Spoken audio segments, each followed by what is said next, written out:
So let's get into how to replace it. Let's get into how to repair it. That's the word. Whole sock's wet. I'm going home. So here's our problem. We have a leaking hose bib and a leaking vacuum breaker. Now replacing the entire thing means either cutting through this nice exterior brick or opening up the walls inside, and my customer wants to do neither one of those things. So let's get into how to repair it.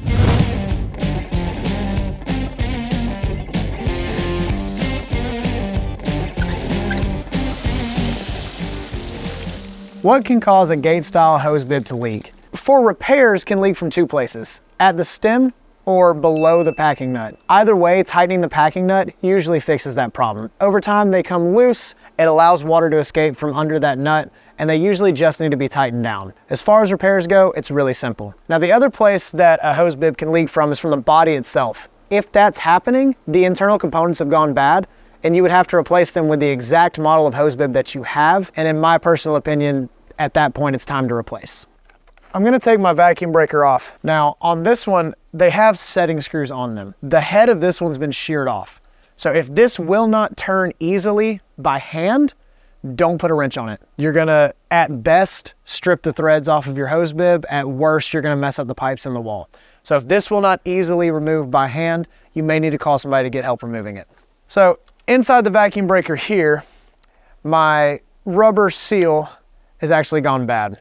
It stays closed in the open or closed position. So whether water's coming through it or not, the plunger's actually in my way, and that's what's causing the backflow and causing the eruption of water every time I turn this off. This one's completely bad, sheared off, not good to use. It needs to be a whole new one. So we have our new vacuum breaker. I just picked it up. Good news is these are pretty simple to install. So all I need to do now is thread this directly onto the hose bib threads themselves, set my setting screw, and give it a test.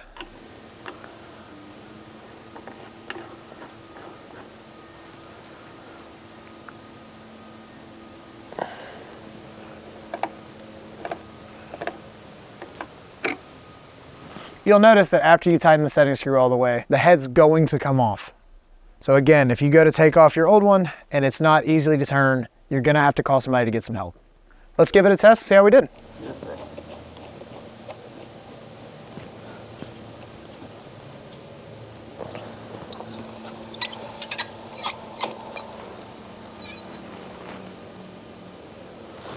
So let's move on to another repair that needs to be made on this hose bib. So I couldn't see it before because of the sheer amount of water coming from the faulty vacuum breaker, but it looks like we have a small leak from our packing nut. Luckily, this is probably the easiest thing to repair on a hose bib. So all I'm gonna do is take my channel locks and I'm gonna find the nut that's below the stem. Make sure it's good and tight. Now that my leak's stopped, I know that I'm good. If you find that yours is still leaking from the body of the hose bib, you're gonna wanna take a picture and do a Google image search. That way you can make sure that all the internal components are the exact ones that you need, all the way down to the handle fit. You wanna make sure everything's good, lined up, otherwise you're getting a Band-Aid solution that's not even gonna work. So if you do need to completely replace, SharkBite has a variety of options. They've got push connect, they have a PEX connection, they've got 45-degree, 90-degree, gate valve style handles, ball valve style handles, and my favorite, and the one that I would use in this particular situation, is the frost-free push connect sillcock. This thing's great for external use.